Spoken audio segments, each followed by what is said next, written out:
Assalamualaikum warahmatullahi wabarakatuh. Kali ini kita akan belajar tentang elektrokimia. Elektrokimia adalah cabang ilmu yang mempelajari hubungan antara reaksi kimia dan arus listrik. Nah, hubungan antara reaksi kimia dan arus listrik yang terjadi ini ada dua jenis. Yang pertama, bisa berupa perubahan reaksi kimia menghasilkan arus listrik, atau yang kedua, kebalikannya, yaitu perubahan arus listrik menghasilkan reaksi kimia.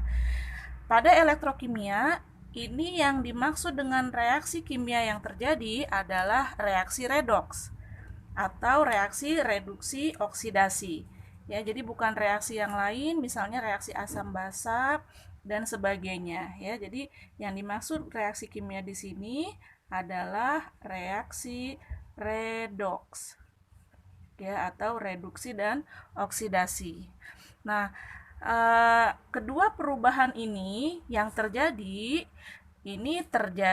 dalam suatu sel yang disebut dengan sel elektrokimia. Ya, jadi kalau elektrokimianya itu cabang ilmunya, nah kalau selnya itu berarti perangkatnya, ya, berupa alat dan bahan untuk berlangsungnya perubahan ini. Nah, karena perubahan yang terjadi ada dua jenis, maka sel elektrokimia ini dibagi menjadi dua. Nah, jika yang terjadi adalah mengubah reaksi kimia menghasilkan arus listrik, maka ini yang disebut sebagai sel volta. Nah, sementara perubahannya yang kedua yaitu perubahan dari arus listrik atau energi listrik menghasilkan reaksi kimia atau energi kimia, ini yang disebut dengan sel elektrolisis. Jadi, dalam sel elektrokimia yang akan dibahas ada dua sel, yaitu sel volta dan sel elektrolisis. Nah, sebelum membahas lebih jauh tentang sel volta dan sel elektrolisis, ini tadi disebutkan bahwa reaksi kimia yang terjadi adalah reaksi redoks. Dalam sel elektrokimia, tempat terjadinya reaksi redoks disebut elektroda.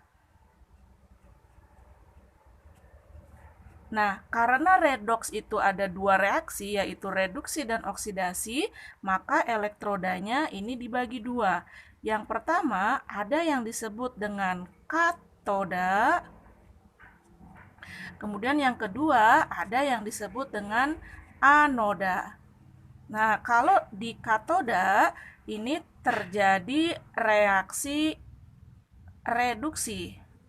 Di katoda terjadi reaksi reduksi. Sementara di anoda ini terjadi reaksi oksidasi. Nah, untuk menghafalnya ini bisa dengan katoda itu diawali dengan huruf konsonan, reduksi juga huruf konsonan.